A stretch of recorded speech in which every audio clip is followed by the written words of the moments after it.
예, 신필식 입양연대 사무국장님 나오셨나요? 예, 이쪽 발언대로 나와주시기 바랍니다.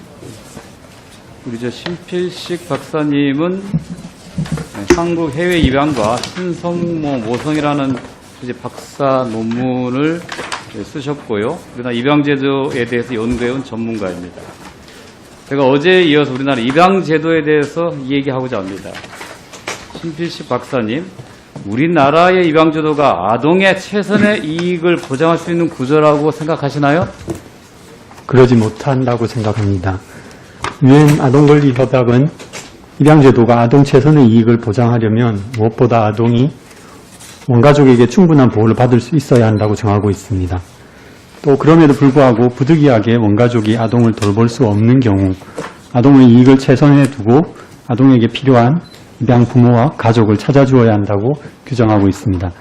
그러나 지금의 우리나라의 입양 제도는 아동의 원가족 보호가 불충분하며 원가족과 헤어진 아동에게 적합한 부모를 찾아주기보다 입양 부모에 맞는 아이를 찾아주는 것에 가깝습니다.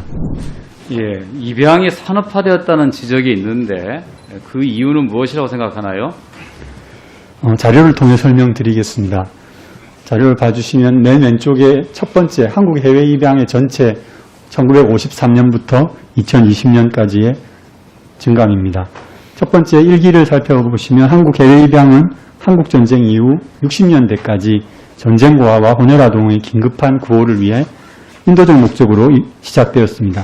당시에는 연평균 500명 정도가 해외로 입양되었습니다. 다음 2기에 1970년대와 80년대를 거치면서 그래프에 나타난 것처럼 해외 입양이 급증하고 산업화된 입양이 등장했습니다. 1980년대에는 한 해 평균 7,000명에 가까운 아동이 해외로 입양되면서 아동 수출국이라는 국제적 비난을 받을 만큼 많은 한국 아동이 입양되었습니다. 이후 3기에서 1990년대 이후 절대적 해외 입양 수는 감소했지만 전체적으로 산업화된 입양의 성격은 크게 변하지 못한 상황입니다. 두 번째 표를 보시면 글씨에 1971년부터 5년 간격으로 76년, 81년, 86년에 미국으로 입양된 전 세계의 국가의 입양 수치를 나타낸 것입니다. 1위에 나타낸 한국이 전 시기에 걸쳐 한국이 1위를 나타내고 있고 그리고 그 비율에 있어서는 한국 혼자 단독으로 40%에서 60%에 달하는 한국 아동이 입양되었습니다.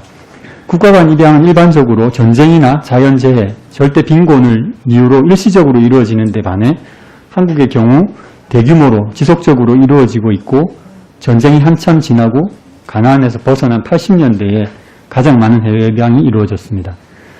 세 번째 PPT를 보시면 1990년대 이후 지금까지 이제 한국이 선진국이 되고 출생 아동의 감소를 걱정하고 있으면서도 저 표에서 나타낸 그 2010년대의 미국의 국가 간 입양 수치인데 작년 2020년 맨 오른쪽에 보시면 한국이 세 번째로 우크라이나와 중국에 이어서 세 번째로 많은 아이를 미국으로 입양 보내고 있는 국가입니다. 그 비율에 있어서도 4년 전에 비해서 2배 가까이 증가하였습니다. 이처럼 70년에 가까운 지속적인 가장 많은 아동을 해외 입양 보낸 한국의 해외 입양은 국가의 복지 공백을 대신해서 1970년대 이후 입양 수수료를 통해 운영되는 입양기관 주도의 산업화된 입양 이외에 그 규모와 지속성을 설명하기 어렵습니다. 예.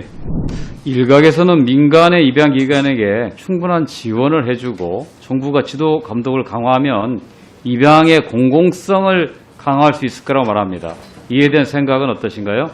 예, 민간 입양기관 주도로 이루어진 저온 입양에 대해서 정부가 관리 감독을 개선하고 지원을 늘린다 해도 저는 긴 시간 형성되어 온 한국 입양 체계의 기형적인 특성으로 입양 공공성 강화에는 한계가 있을 거라고 생각합니다. 저는 해외 입양 연구자로 자료를 검토하고 많은 입양 당사자를 만나오면서 산업화된 민간 주도적 입양 체계가 갖는 한계를 알 수 있었습니다.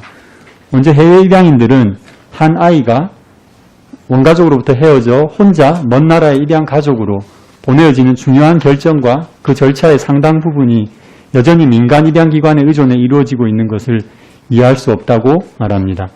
친생가족의 경우 입양과 직접 양육을 결정해야 하는 과정에서 이전에는 입양기관의 상담을 받아왔지만 입양 수수료라는 경제적 동기에서 온전히 자유로울 수 있는 공공이 친생가족 상담을 맡을 때 더 나은 친생가족 상담과 입양과 양육의 선택이 이루어질 수 있을 것이라는 의견이 대부분입니다. 입양 부모의 측면에서도 작년에 발생한 양천 아동학대 사망 사건은 입양기관 주도로 이루어지는 입양 부모 선정, 입양 부모 교육, 입양 전후의 서비스의 공백과 한계를 드러냈습니다. 그런 점에서 지금의 입양기관 주도적인 입양 체계는 정부의 관리 감독 수준을 넘어선 입양 공공성 강화라는 근본적 변화가 이루어져야 할 것이라고 생각합니다. 예, 수고하셨습니다. 자리에 들어가서 앉으셔도 좋습니다. 예, 장관님. 네.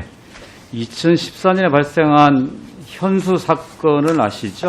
예. 예, 미국 입양된 지 약 100일 만에 양부의 폭행으로 사망한 사건입니다.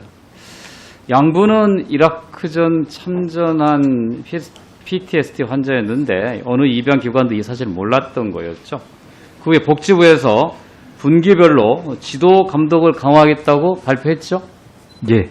예. 근데 실제는 어떻습니까? 저희가 표를 보니까 분기당이 아니라 매년 1회 정도를 해왔더라고요. 왜 이렇게 적은 거죠? 네. 저렇게 당초 발표한 대로 하지 못한 그런 부분에 대해서 예. 송구하게 생각합니다. 앞으로 저런 예. 일이 발생하지 않도록 하겠습니다. 맞습니다.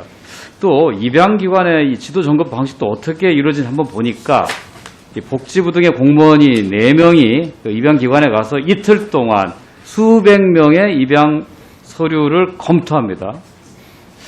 이 정도 통해서 어떻게 뭘 밝혀낼 수 있을까 싶은데 왜 자료를 직접 좀 사본을 가지고 가거나 제출받아서 하면 어떠냐 이렇게 했더니 그게 안 된다는 이유예요. 그 입양기관이 개인정보 이후로 반출을 거부한다는 뜻입니다. 장관님, 입양특례법에 의하면 원래 복지부가 입양기관에게 서류 제출을 명할 수 있죠? 네. 근데 왜 이게 이루어지지 않는 겁니까? 왜 복지부는 아무런 조치를 취하지 않는 거죠? 네. 이게 이제 개인정보에 관한 사항이라서 지금 그렇게 지금까지 조치가 이루어지지 않았다고 생각이 됩니다. 예.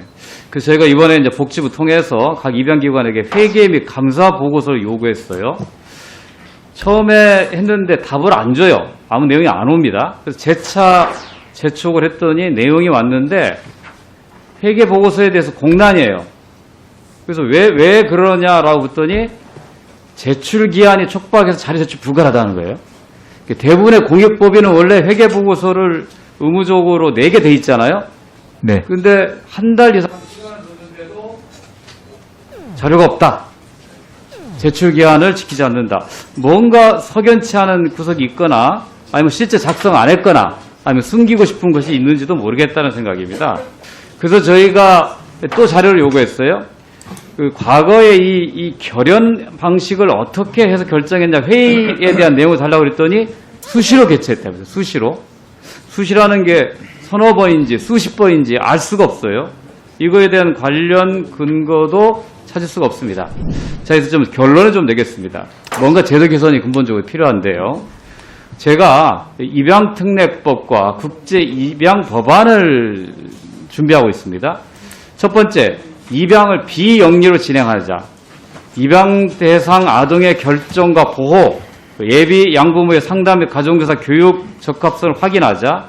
그리고 아동과 예비 입양 부모의 결연, 입양 허가, 입양가정 사후 관리 등을 국가의 책임을 강화하는 그런 내용입니다.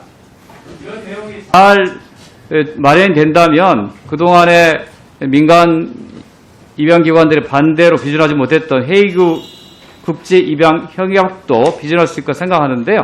장관님 이 중요한 국가 책임이라고 하는 이 법안의 내용에 대해서 어떤 생각 갖고 있는지 말씀해 주시기 바랍니다. 네, 아까 신필기원 우리 참고인이 도표로서 이렇게 제시했는데 굉장히 조금 충격적입니다. 우리가 이제는 우리 이 나라에서 태어난 아이는 우리가 길러야 한다 그런 생각을 갖게 되었습니다. 입양 체계가 더 그 공적으로 좀 책임을 강화하고 지금까지 뭐 조금 역할을 해왔던 이런 민간 기관에서도 또 나름의 어떤 역할을 할 수 있도록 하면서 아동의 이익이 최선이 될 수 있도록 하는 그런 법안이 이 국회 내에서 좀 논의되기를 기대하겠습니다. 예.